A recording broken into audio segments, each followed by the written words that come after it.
Y antes de que podamos nosotros continuar estudiando Apocalipsis, es imprescindible, es importantísimo que comprendamos los 7 ministerios del Espíritu de Dios, las 7 manifestaciones del Espíritu de Dios, porque el Espíritu de Dios es precisamente el que nos ayuda a entender el Apocalipsis. El Espíritu de Dios es el que nos guía a toda la verdad, es el que nos ilumina y nos muestra las cosas escondidas que solo Él puede escudriñar y revelárnoslas a nuestro espíritu. Dice Apocalipsis capítulo 1 versículo 4, Juan a las 7 iglesias que están en Asia, gracia y paz a vosotros, del que si quiere y quiera venir, y de los 7 espíritus que están delante de su trono. Vamos a ver entonces a continuación, como lo explicamos cuando pasamos por ahí muy rápidamente, que estos 7 espíritus no son 7 espíritus santos, sino que el número 7 es el número de la perfección y de la totalidad, e implica la perfección y el espectro completo que cubre el Espíritu de Dios. Lo vamos a ir viendo con mucha calma en esta noche y vamos a ir bastante despacio. Vamos inmediatamente a ver las otras 2 partes en el Apocalipsis donde aparece esta frase. La segunda es en Apocalipsis 4, versículo 5. Y del trono salían relámpagos y truenos y voces, y delante del trono ardían 7 lámparas de fuego, las cuales son los 7 espíritus de Dios. Cuando Juan da la introducción al libro de Apocalipsis en el capítulo 1, simplemente menciona gracia y paz a ustedes del que es y quiere y que ha de venir, y de los 7 espíritus de Dios. O sea, aquí está haciendo una separación, ¿verdad?, entre el Padre y el Espíritu, mostrándonos la diferencia de ministerios y mostrándonos que el Espíritu tiene un ministerio especial, y lo menciona como los 7 espíritus. La segunda vez que el Espíritu Santo usa esta frase, los menciona asociados con 7 lámparas de fuego. Vean ustedes, las lámparas son luz y el fuego es uno de los elementos que se usan precisamente para el Espíritu Santo. En el día de Pentecostés entró como un viento el Espíritu Santo y sobre cada uno de los apóstoles aparecieron pequeñas lenguas de fuego. Ahora vayamos a Apocalipsis 5, versículo 6. Y miré, y vi que en medio del trono y de los 4 seres vivientes y en medio de los ancianos estaba en pie un cordero como inmolado. Aquí es importante la palabra griega que se usa para cordero, porque en el griego hay 2 palabras para cordero. Una es arnión, que es la que se usa aquí y se refiere a un corderito chiquito, y la otra es amnos, que se habla o se refiere a un cordero o a un borrego ya grande. Entonces aquí a Cristo se le asocia con un corderito. Mientras más chico, ustedes saben, las ovejas son más indefensos, más frágiles, más tiernos. Y la palabra inmolado es la palabra griega spato, con S, spato, que se refiere a una muerte violenta, a una muerte trágica. Entonces Jesús es visto en el cielo como un cordero pequeñito, indefenso, frágil, tierno, y al mismo tiempo que fue cruelmente asesinado. Es el cuadro o el símbolo que el apóstol Juan nos proyecta acerca de Cristo, y es el símbolo que el Espíritu Santo nos quiere transmitir a nosotros. Ahora dice a continuación que Cristo o este cordero tenía 7 cuernos. Los cuernos siempre en la Biblia nos hablan de reinos o de poderes mundiales o de autoridad de gobiernos. Cuando dice la Biblia que Cristo tenía 7 cuernos, se refiere a que Jesús tiene el poder total y completo de todos los gobiernos del mundo y del universo. Por eso se le designa como Rey de Reyes y Señor de Señores. Y dice la Biblia que también tenía 7 ojos. Sabemos que Cristo no tiene ni 7 cuernos literales, ni tampoco tiene 7 ojos, pero la Biblia nos explica el significado, los cuales son los 7 espíritus de Dios. Pero ahora vean ustedes a continuación que no solamente nos dice la Biblia que el espíritu está en la mirada de Jesús. ¿Ya lo vieron? Los ojos representan al Espíritu de Dios o la perfección del Espíritu de Dios. Y cuando el Espíritu de Dios estaba dentro de Cristo, se manifestaba a través de sus ojos. Y cuando el Espíritu quería ver, usaba los ojos de Jesús. Cuando el Espíritu quería actuar, actuaba a través de los ojos de Jesús. Jesús dijo, la lámpara, la luz del cuerpo son los ojos. Si dentro del cuerpo hay oscuridad, entonces también el ojo está oscuro. Pero dice la Biblia, además, que estos 7 espíritus de Dios son, ¿qué cosa? Enviados por toda la tierra. Si nosotros nos quedáramos aquí en Apocalipsis y no tuviéramos el libro de Isaías y no tuviéramos los otros libros de la Biblia, ¿verdad? Pues estaríamos preguntándonos cómo son enviados estos 7 espíritus, cómo pueden estar en los ojos de Jesús los 7 espíritus, pero lo vamos a descubrir y a investigar en esta noche. Ahora vayamos al Antiguo Testamento, al libro de Zacarías, capítulo 4. Zacarías, capítulo 4. Volvió el ángel que hablaba conmigo y me despertó, como un hombre que es despertado de su sueño. Y me dijo, ¿qué ves? Y respondí, he mirado y he aquí un candelabro, todo de oro, con un depósito encima y sus 7 lámparas encima del candelabro. 7 lámparas encima del candelabro y 7 tubos para las lámparas que están encima de él. Vean ustedes que es un candelabro con 1, 2, 3, 4, 5 lámparas arriba de él.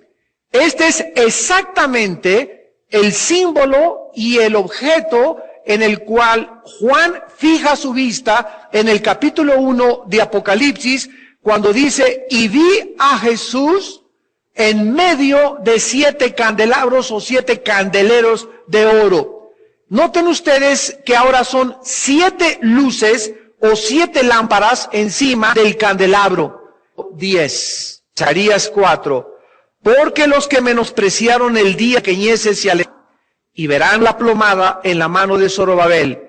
Estos 7 son los ojos de Jehová que recorren toda la tierra. A ver, en el Apocalipsis son 7 lámparas, son 7 ojos y están en Cristo. En el Antiguo Testamento dice que estos 7 ojos y estas 7 lámparas que están arriba de un candelabro son los ojos de Jehová, y se dice lo mismo que en Apocalipsis 5:6, recorren toda la tierra. El Espíritu Santo nos muestra noche que el poder total que estaba dentro de la tercera persona de la Trinidad estuvo en la persona de Jesús mientras Él caminó en la tierra. Jesucristo tenía estas 7 manifestaciones que vamos a comenzar a estudiar del Espíritu Santo. Era el Espíritu de Jehová, Espíritu de sabiduría, de inteligencia, de consejo, de poder, de temor de Jehová. Son 7 manifestaciones que tiene Dios y que son las mismas que tiene para todos nosotros en esta noche. No todos los cristianos, todos tenemos el Espíritu de Jehová, como lo vamos a ver en esta noche. Pero no todos tienen sabiduría, no todos tienen inteligencia, no todos tienen consejo, no todos saben aconsejar, no todos tienen conocimiento, inteligencia, sabiduría, no todos tienen el temor de Dios. Y cada vez que nosotros estamos acercándonos más a Dios y conociendo más a Dios, Él nos va a dar más sabiduría, la inteligencia aumentará dentro de nosotros, la comprensión de las cosas espirituales y además comenzaremos a verdaderamente entender quién es Dios. La Biblia dice que estos espíritus recorren toda la tierra porque este espíritu de sabiduría, este espíritu de inteligencia, este espíritu de consejo, Dios está en esta noche y todos los días sobre los ojos de todos los seres humanos, principalmente nosotros los cristianos y los creyentes, voy a ver si Panchito le puedo dar la inteligencia, y andan recorriendo la tierra, vamos a darle a esta iglesia espíritu de sabiduría, o a esta muchacha espíritu de consejo, o a esta de inteligencia, dependiendo en la situación en la que Dios nos encuentre todos los días, es en la forma como nos bendice.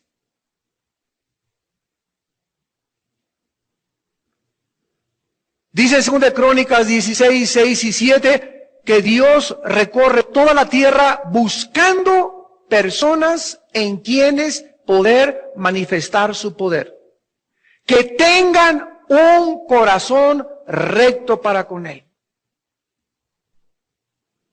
Dios pasa en septiembre por la casa de la familia González. A ver, cómo anda la familia, sin devocionales.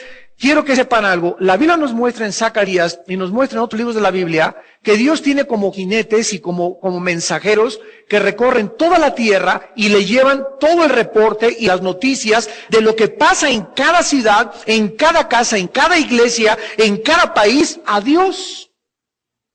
Y así como hay un ejército de seres espirituales que le están reportando a Dios todo, absolutamente, lo que está aquí en la tierra, de la misma forma, Satanás, como lo enseña Job 1 y Job 2, recorre toda la tierra, todos los días, recogiendo los reportes de sus principados y de sus gobernantes y de sus demonios para elaborar planes y estrategias y combatir los planes y las estrategias de Dios.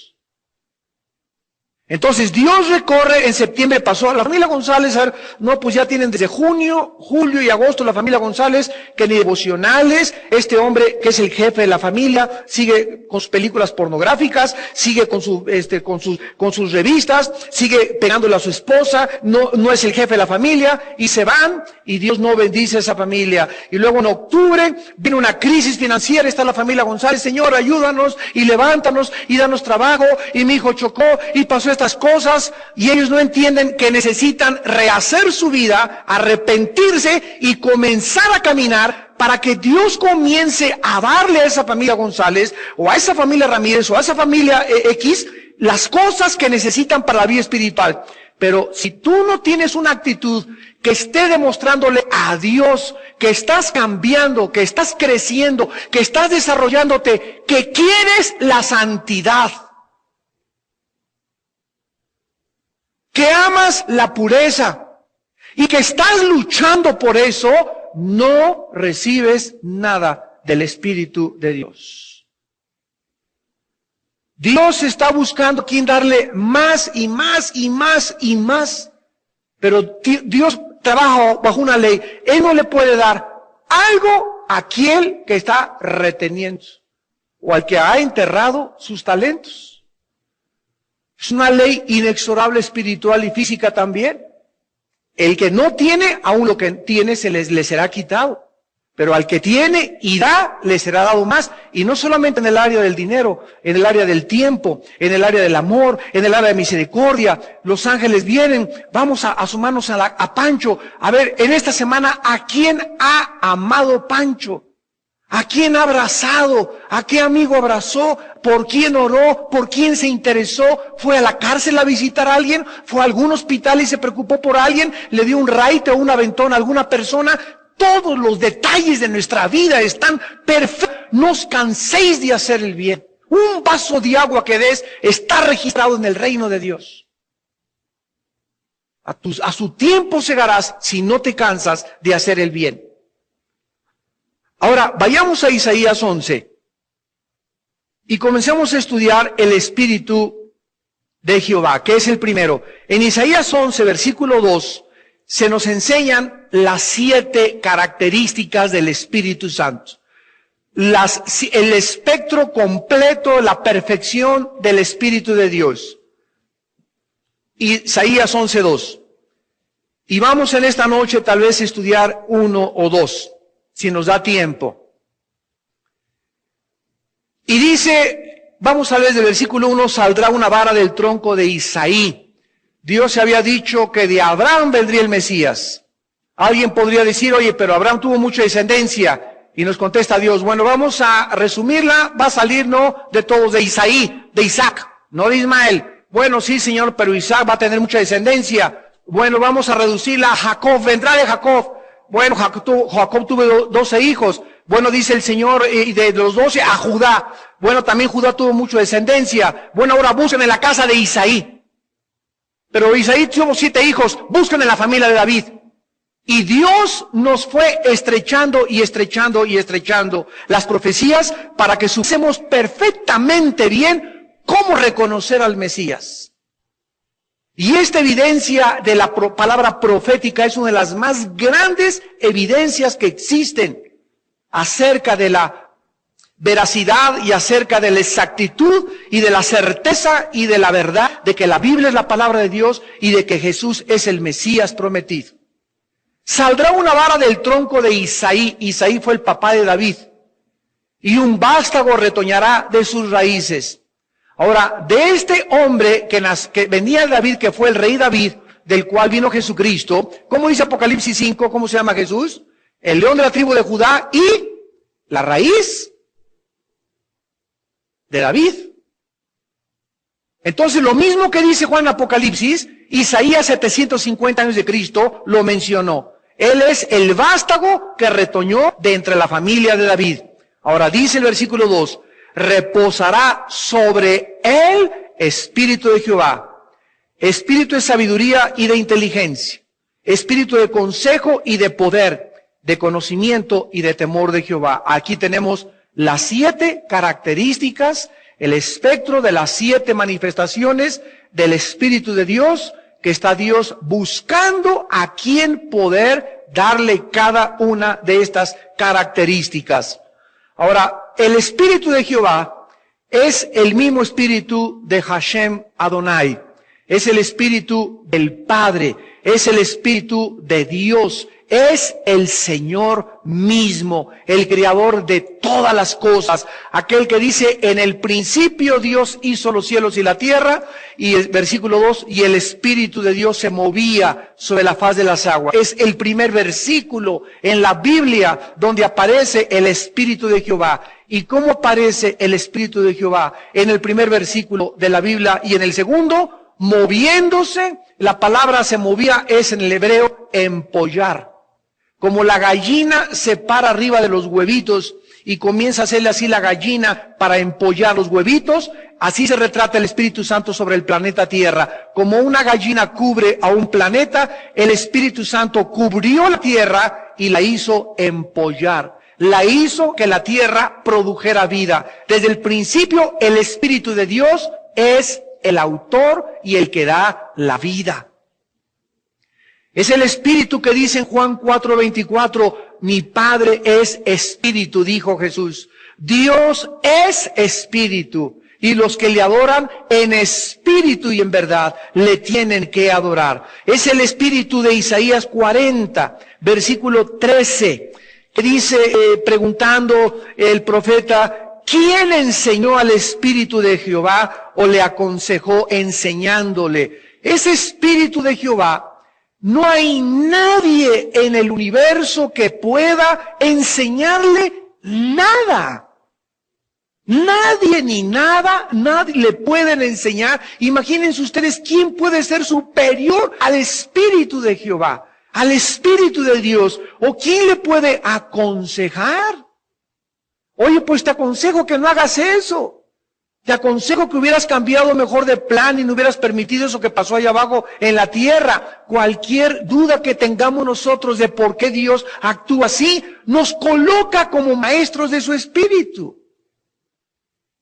Cualquier sugerencia que tú digas en tu corazón, en lo profundo, pues si yo fuera el pastor, yo me fijaría mejor en lo que está haciendo. Y él no se ha fijado que yo también puedo ser pastor. Y si fuera yo pastor, le recomendaría aquellas cosas. Y si yo fuera Dios, no hubiera permitido tanta gente muerta en inundación en Campeche. Ay, qué feo. Y porque si Dios es tan bueno, ¿por qué cosas tan feas hace? ¿Y por qué permite las guerras? ¿Y por qué si es todopoderoso no detiene al diablo? Y todas estas cuestionamientos que están en nuestra mente y que son válidos si se los haces a Dios y le dices, Señor, todas estas preguntas que tengo, necesito que me las respondas, pero si se las haces desafiándolo y retándolo e insinuándole, lo que estás haciendo no me parece bien, es más, bájate de aquí, ponte y déjame subir a tu trono y yo hago las cosas mejor en el universo.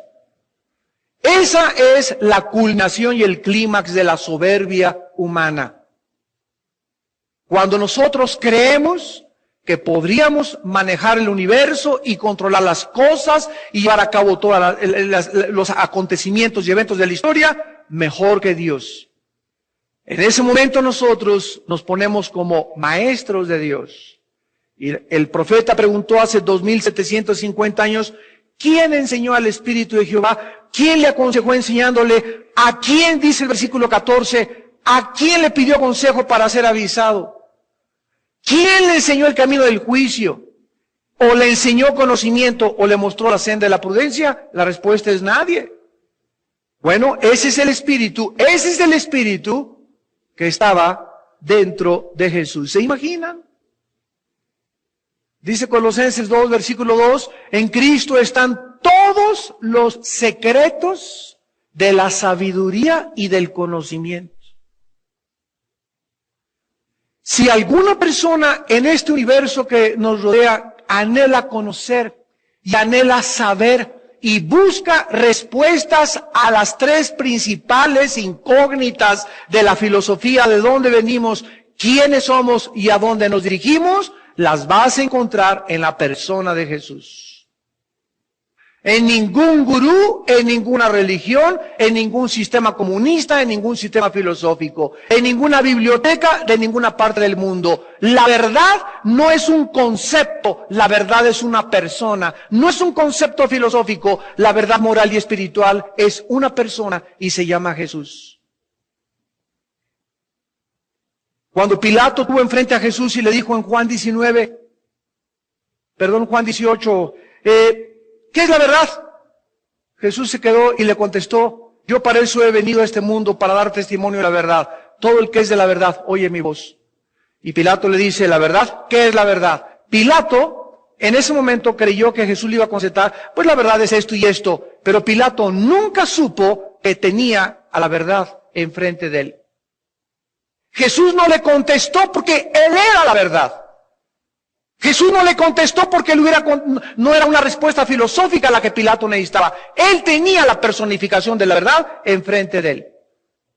Y cuando nos damos cuenta que la verdad es una y no es relativa ni subjetiva, en ese momento nos podemos descubrir que nadie, absolutamente nadie puede contestar qué es la verdad más que el Hijo de Dios. Ahora, este espíritu de Jehová que estuvo sobre Jesucristo, es importante que comencemos a entender cómo operaba, porque si aprendemos cómo operaba en el Antiguo Testamento, vamos a descubrir cómo operaba en el Nuevo Testamento. Y, escúchenme, vamos a ver cómo opera en Apocalipsis. Porque recuerdan cuando estuvimos estudiando hace 2 o 3 conferencias, que Jesús, cuando bajó al mundo, bajó bajo la ley. Y cuando Jesucristo estuvo en este mundo, no sabía todo. No sabía todas las cosas porque no estimó el ser igual a Dios, se despojó de sus prerrogativas, de muchas cosas que él tenía y se puso debajo del Padre y guiado por el Espíritu Santo. Cuando Jesucristo resucita, sube al cielo, es glorificado, es sentado a la diestra del Padre, es puesto sobre todos los tronos y principados del universo, es Señor de señores y Rey de reyes, desde hace 2000 años el universo allá arriba, y entonces Él baja a la tierra, y se le aparece a Juan, y cuando se le aparece a Juan Jesucristo, ya es el Cristo que ha recibido la corona, ya es el Cristo que entró al lugar santísimo, ya es el Cristo glorificado, ya es el Cristo exaltado, ya es el Cristo vencedor, es el Cristo victorioso, y cuando baja aquí le dice a Juan, ahora tengo las llaves de la muerte y del Hades. Antes no las tenía. Hasta después de que él venció y resucitó, se le entregaron las llaves de la muerte y del Hades.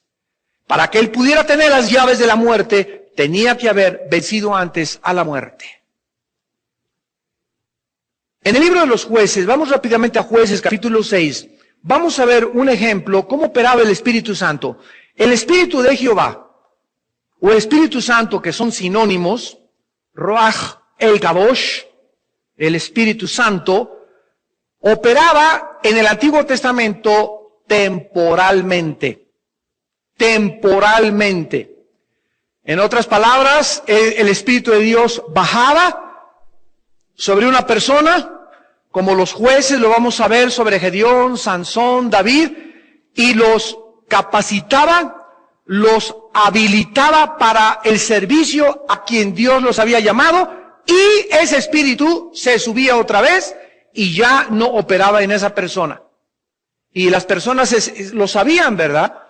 Sansón lo descubrió porque cuando el espíritu venía sobre Sansón, Sansón no hacía pesas, ni tomaba anabólicos, ni chochos, ni cosas de esas, sino que Sansón debía su fuerza extraordinaria a que el Espíritu Santo entraba dentro de él, y cuando el Espíritu estaba dentro de Sansón, Sansón podía, lo vamos a ver, ¿verdad?, matar a 300 filisteos, podía cargar una puerta de 350 kilos, podía agarrar a un león así como si fuera un cabrito y hacerle así en las quijadas, y podía tener una fuerza extraordinaria. Pero Sansón descubrió trágicamente que ese espíritu, él no lo manejaba, él no podía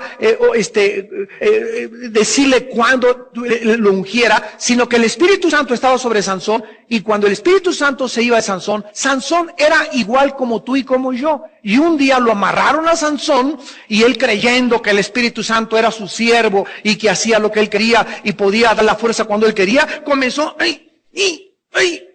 y nada, y dice la Biblia, es que no sabía que el Espíritu de Dios le había abandonado. Y trágicamente descubrió Sansón que el Espíritu Santo no era su siervo, ¿verdad? Y que él no era el que mandaba al Espíritu Santo, sino que soberanamente operaba sobre él. Pero Sansón fue un hombre tan sensual y le gustaban tanto las mujeres, y no pudo poder controlar su sensualidad, que finalmente Dios le abandonó y le dejó. Y lo agarraron, le sacaron los ojos, le cortaron el pelo, lo hicieron un payaso, se burlaron de él, y finalmente, en la gracia y soberanía de Dios, le permitió Dios recargar sobre 2 columnas y morir debajo de todos los filisteos. Lo que Sansón no hizo en la vida, lo hizo en el momento de su muerte. Dice aquí en Jueces 6, versículo 34, entonces el Espíritu de Jehová vino sobre Gedeón, y cuando éste tocó el cuerno, los aviseritas se reunieron con él. Jueces 14. Es muy importante la palabra sobre. Jueces 14:6. El Espíritu de Jehová vino sobre, no dentro de, sobre Sansón, quien despedazó al león como quien despedaza un cabrito, sin tener nada en su mano, o sea, con las puras manos, y no declaró ni a su padre ni a su madre lo que había hecho. Jueces 15. Versículo 14, y así que vino hasta Leí, está hablando de Sansón, 15:14, Jueces.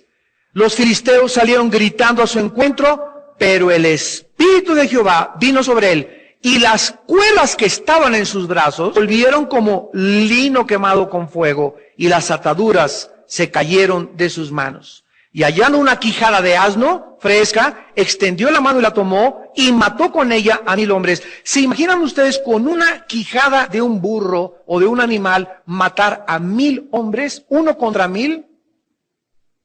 ¿Se imaginan 1 contra 1000? O sea, te rodean 1000 personas. Digo, ¿qué probabilidades tiene salir vivo? Ninguna. Por más fuerte, por más karateca, por más Jackie Chan que te digan.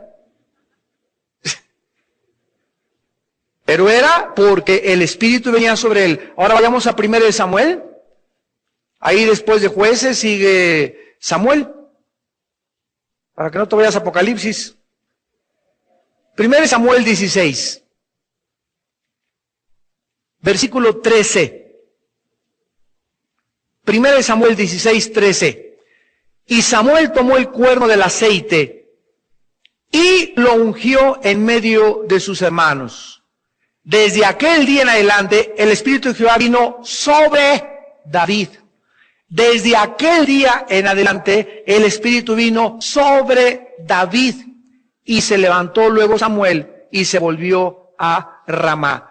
Vemos nosotros que entonces el Espíritu Santo venía sobre las personas, las capacitaba y les daba poder. Entonces el Espíritu Santo los dejaba. El Espíritu Santo en el Antiguo Testamento no entró dentro de las personas para morar y hacer su habitación permanente como lo hizo y como lo tenemos actualmente todos los que hemos entregado nuestra vida al Hijo de Dios. Estas son las diferentes operaciones en el Antiguo Testamento, en el Nuevo Testamento. Ahora, en el Nuevo Testamento, cuando una persona se convierte, escúcheme con mucho cuidado, recibe al Espíritu de Jehová para entrar dentro de persona. Y dice Efesios 1, 13 y 14, que el momento en que el Espíritu entra es un sello. Es un sello. La presencia del Espíritu Santo es un sello permanente el día de mi resurrección. Es un sello, es una garantía del Espíritu en mi vida de que le pertenezco a Dios.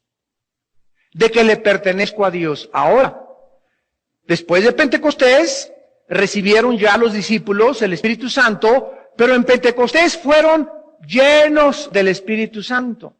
Y después fueron otra vez llenos del Espíritu Santo. Y después fueron otra vez llenos del Espíritu Santo. Y dice, y venía el Espíritu sobre de ellos y hacían esto. Y venía sobre Pablo, no dentro porque ya lo tenían, venía sobre de ellos y hacían tal o tal cosa. Y por eso hay tanta confusión entre recibir el Espíritu Santo y el bautismo del Espíritu Santo. ¿Cuál es la diferencia? Bueno, dice, hay 2 pasajes, Romanos 6 del 1 al 4 y 1 Corintios 12, 13. En el momento que una persona recibe al Espíritu de Jehová, al Espíritu Santo o al Espíritu de Cristo, que es lo mismo, lo vamos a ver ahorita en Romanos 8, en ese momento yo le pertenezco a Dios, he sido sellado con el Espíritu Santo, con cuidado, el Espíritu Santo nunca, jamás se va a salir de mí. Nunca, nunca, nunca, nunca, hasta que yo resucite. Que me porto mal, el Espíritu Santo se contrista, le causo dolor. Me sigo portando mal, lo apago. Reduzco su influencia dentro de mí, lo limito, lo bloqueo y ya Dios ya es un cristiano totalmente entregado al juicio de Dios.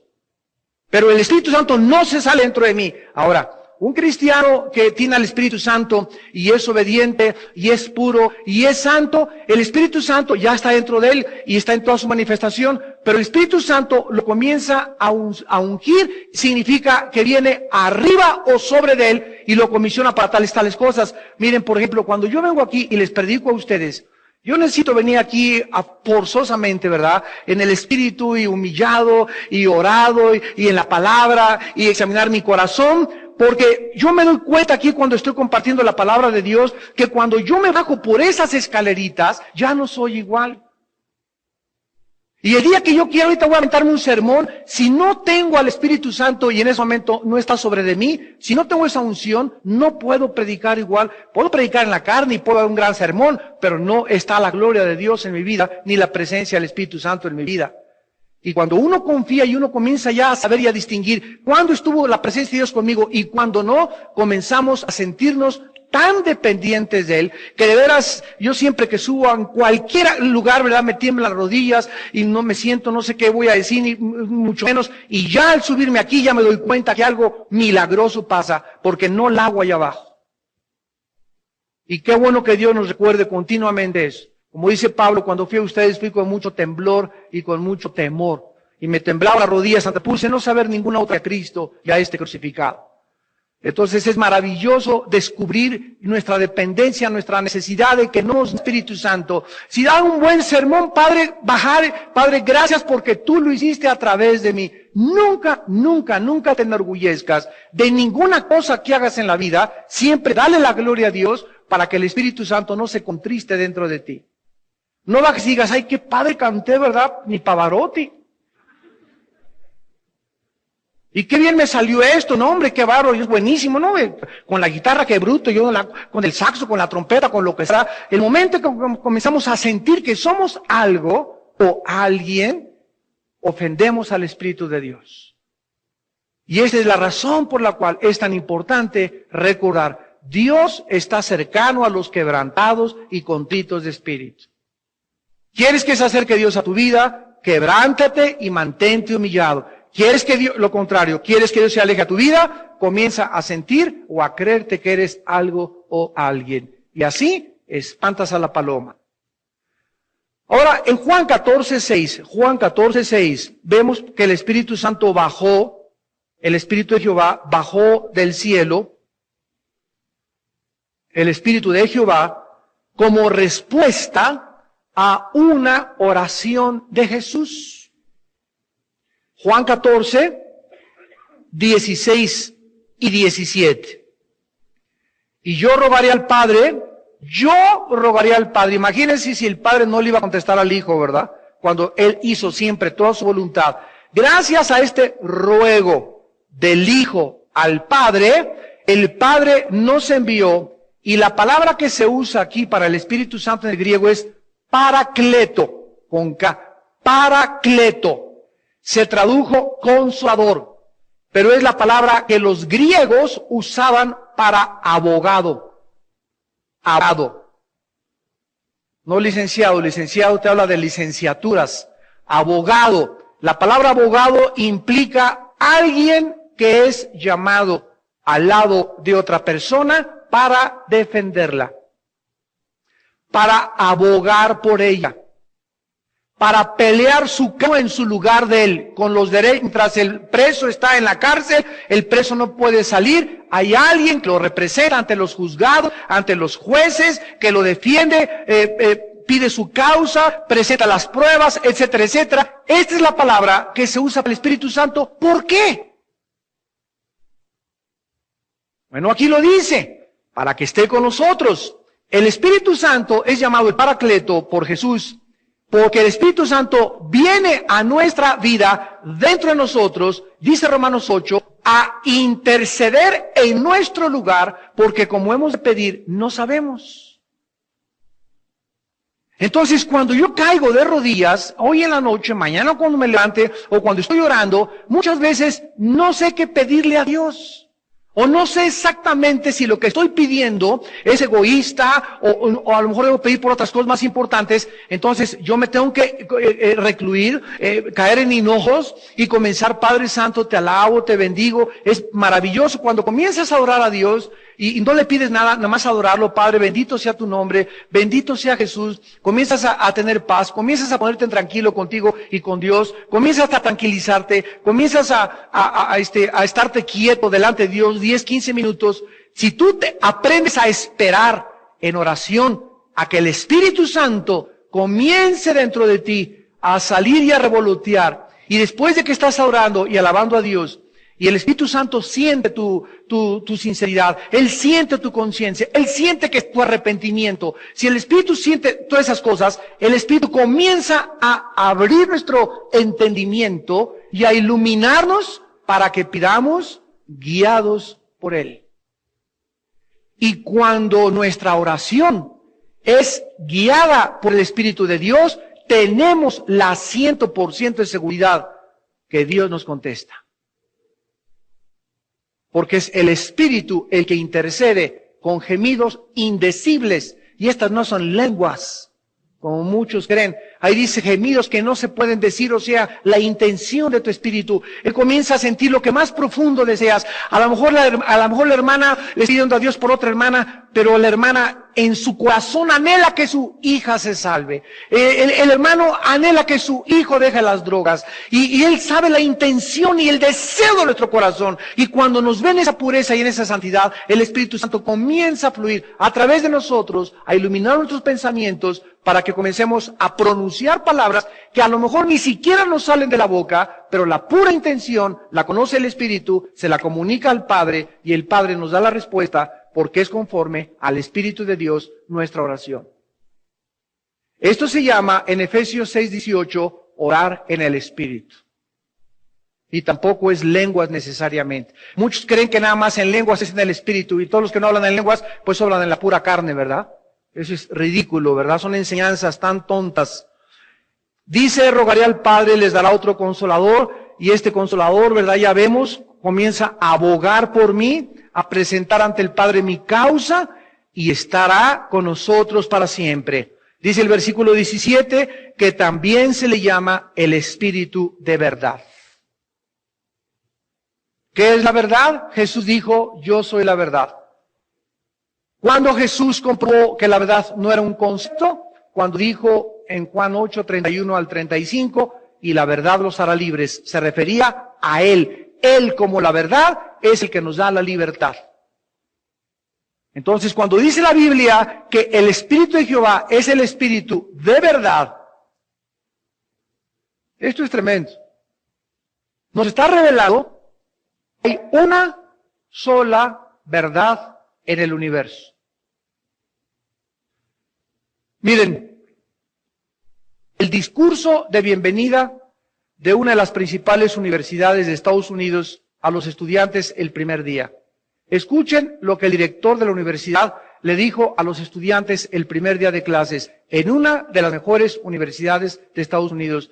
Bienvenidos, quiero que sepan todos ustedes que aquí hay absoluta tolerancia para todos los credos, para todas las religiones, para todos los temas de pensamiento y para todos los estilos sexuales y de vida que cada quien tenga. No somos intolerantes con alguien que sea intolerante en cuanto al credo, religión o estilo de vida sexual de cualquier persona. En esta universidad, si tú eres homosexual, te respetamos. Si eres lesbiana, te respetamos. Si crees en Buda, te respetamos. Si crees en Mahoma, te respetamos. ¿Por qué? Porque cada quien tiene su verdad y no puede existir una verdad objetiva y verdadera. Suena bien, ¿verdad? Sin embargo, debajo de esto se encuentra la filosofía de un español que escribió un libro que se llama El mito nacionalista. Y en este libro él explica que no se puede determinar quién tiene la verdad porque cada persona tiene su verdad. Y tú, estudiante que me estás escuchando, vas a ir a la secundaria y vas a ir a la preparatoria y vas a comenzar a hablar de Cristo y vas a escuchar esto y te van a decir, es que esta es tu verdad, déjame a mí en mi verdad y no te metas porque todos tenemos nuestros diferentes puntos de vista de la vida. Esto se llama subjetivismo o relativismo filosóficamente. O sea, no existe una verdad absoluta. Son muchas verdades y cada quien tiene su punto diferente de la verdad. En otras palabras, cada quien tiene la razón, cada quien tiene el derecho de determinar por sí mismo qué es la verdad. Imagínense nada más qué es el mundo y la cultura en la que estamos viviendo. Y cuando un estudiante, cuando una persona, cuando un cristiano, cuando un pastor, cuando un teólogo se enfrenta ante este ataque filosófico, principalmente a nivel universitario, pues entonces todos los universitarios comienzan a quebrar, se la vi, pues yo soy así, nadie se meta conmigo, y entre ustedes tampoco se metan conmigo, y entonces ahí es cuando nosotros entramos a un punto de debate donde se llama la intolerancia del cristianismo. ¿Por qué? Ahorita, miren, hace 4 días, ahí en Toluca, Alan, mi hijo, que es pastor y presidente de la Alianza de Pastores de Toluca, me dijo, papá, ¿sabes qué? Que tuvimos aquí una reunión y vinieron budistas, vinieron rabinos, vinieron testigos de Jehová, vinieron sintoístas, vinieron musulmanes, nos invitaron a los cristianos evangélicos, fue quién sabe quién, de qué iglesias representantes, había católicos. Y el tema en el panel hace 4 o 5 días en Toluca, fueron invitados por el gobierno para debatir lo que se llama la tolerancia religiosa. El gobierno está muy interesado de que todas las ARs, las asociaciones religiosas, seamos tolerantes unas con otras. Y la tolerancia cabe entre nosotros en el sentido, por ejemplo, el cristianismo se diferencia del catolicismo, se diferencia de los musulmanes, en que el catolicismo y los musulmanes y los mahometanos obligan a la gente a que sea musulmana, y si no se le considera infieles y usan la fuerza para convertirlos. Y la meta del mundo musulmán es convertir a Occidente a través de la fuerza y matar inclusive al que se resista. Y esto está en el libro del Corán. El cristianismo se diferencia en que Jesús dijo, el que cree, venga a mí y beba. El que tenga sed, venga a mí y beba. Y de tal manera para que cualquiera que en mí crea no se pierda, mas tenga vida eterna. Dios nos invita a que vengamos a Él. Nosotros nunca obligamos ni forzamos a nadie a venir a Jesús. Entonces somos tolerantes y no vamos a atacar a los mormones, ni a los católicos, ni a los musulmanes, etcétera, etcétera. Pero cuando se trata de definir ¿quién tiene entre todas las religiones de la verdad? Y el budista dice que él, y el musulmán dice que él, y el judío dice que él. Cuando el cristiano repara y relincha y se levanta y dice, un momentito, es imposible, lógica y filosóficamente, que haya 7 verdades aquí, por lo que tiene que haber una, inmediatamente se le considera intolerante. Se le acusa de revoltoso, orgulloso, exclusivista, radical, y es que el panzoncito gordito que tú tienes, que es Buda, ¿es la verdad? Mira, quiero decirte una cosa, cuando estamos tratando de determinar quién es el que tiene la verdad, se necesita forzosamente investigar las evidencias. Miren rápidamente un ejemplo, aunque me tome aquí un poquito más de tiempo. 11 de septiembre de 2001. 19 muchachos árabes se van contra 2 torres de Nueva York y las destruyen. Y después sale a la luz que estos 19 jóvenes estaban, escúchenme, convencidos de su verdad, de que Alá es el Dios y que a través de la violencia, después del choque contra las torres, lo estaban esperando 12 mujeres en el cielo y la eternidad para siempre. Por otro lado, los Estados Unidos de Norteamérica dicen, estos son terroristas, estos son asesinos, estos son estos. Ellos dicen, los árabes, no es cierto, son ustedes, son hijos del gran Satán. Estados Unidos dice, los vamos a perseguir. La pregunta ahorita es, ¿quién de los dos dice la verdad? ¿Quiénes tienen la razón? ¿Los terroristas o los Estados Unidos que los acusaron de asesinos y de ladrones? Ahora, si decimos que los terroristas tienen la verdad, y si tú dices que Estados Unidos tiene la verdad, la pregunta es, demuéstramelo. ¿Basado en qué cosas? Porque basados en su religión, ellos estaban totalmente seguros, convencidos, al grado que la noche anterior se les mandó una carta de los dirigentes árabes, tal vez de Bin Laden, que decía, jóvenes, acuérdense que mañana pórtense como héroes, los espera el paraíso, muerte a los infieles, y tengan valor y nunca retrocedan para atrás. Todos leyeron esta carta 24 horas antes y estaban tan convencidos que se fueron con una frialdad y con una certeza de que realmente el suicidio era para ellos lo mejor.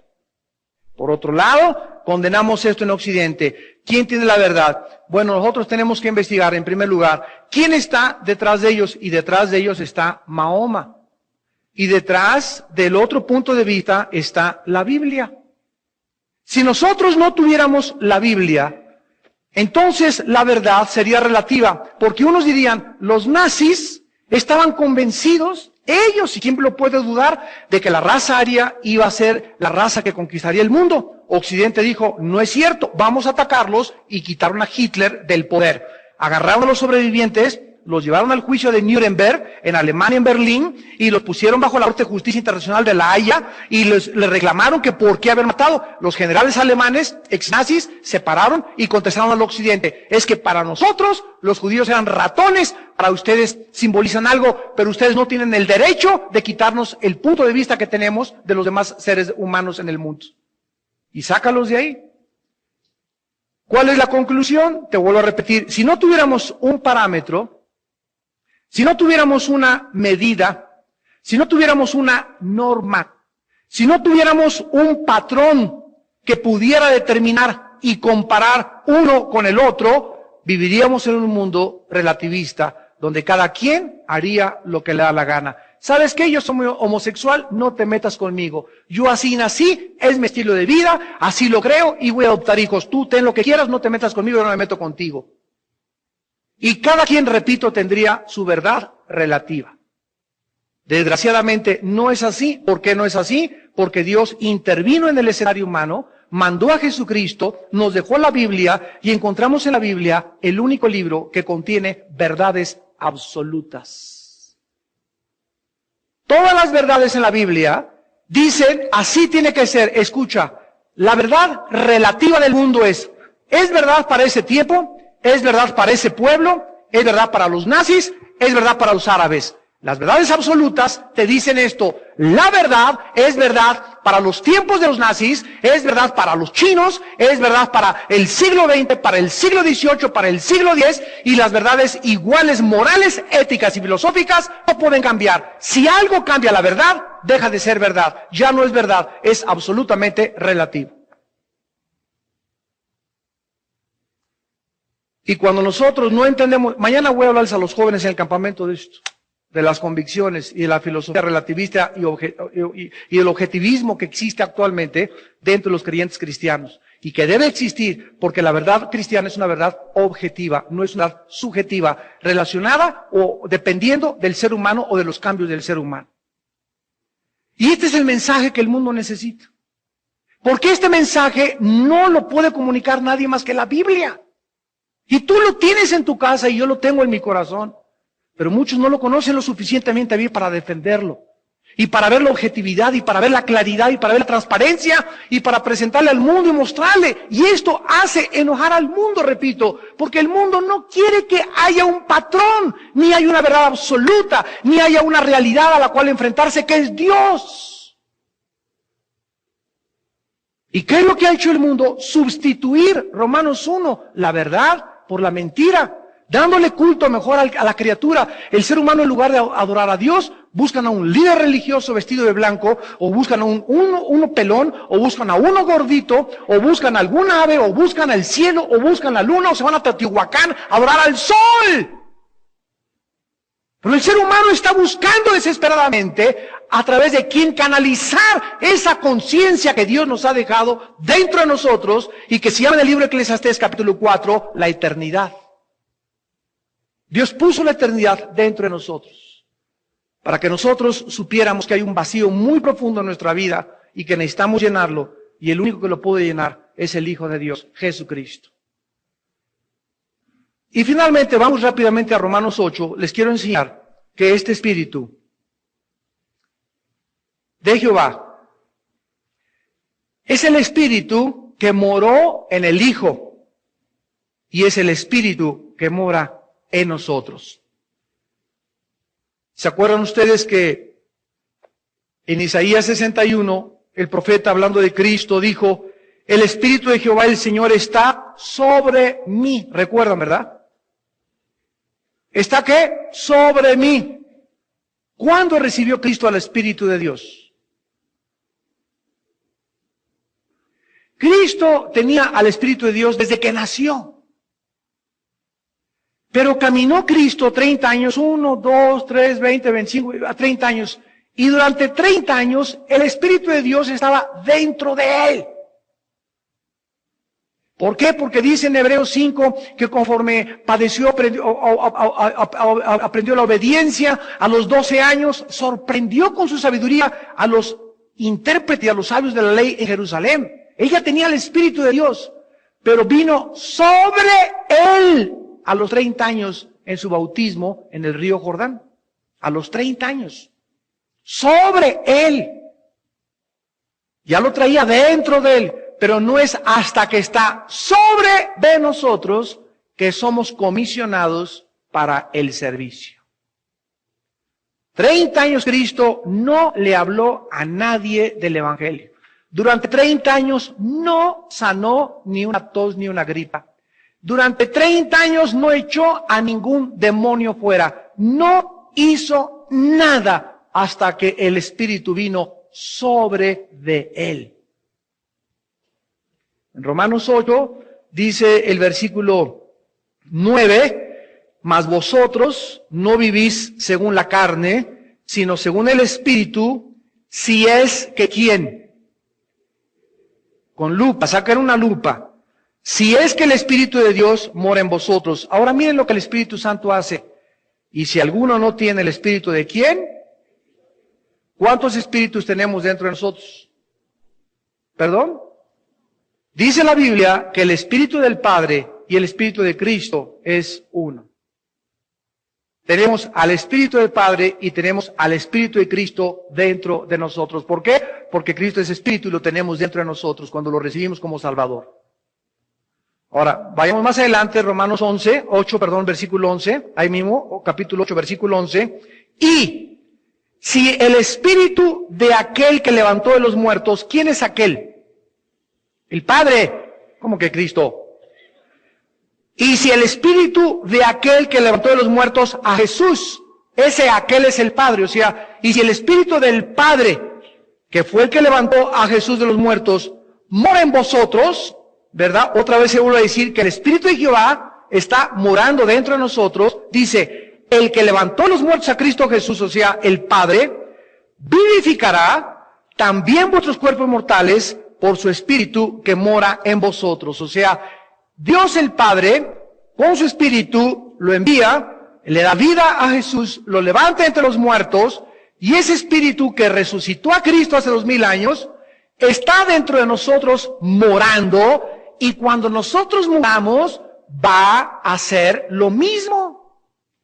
¿Qué hizo con Jesús? El Padre levanta a su Hijo como garantía, dice 1 Corintios 15, si Cristo no resucitó de los muertos, somos los más dignos de lástima.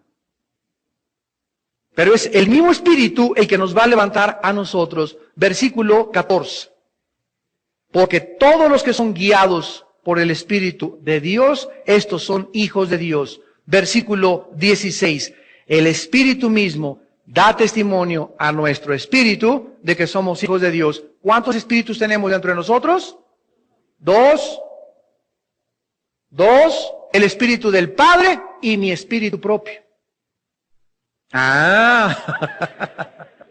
El Espíritu da testimonio a nuestro espíritu. Cuando nacimos de nuevo, nuestro espíritu volvió a vivir. Y ahora el Espíritu del Padre entra a vivir a mi espíritu, porque es en espíritu la comunicación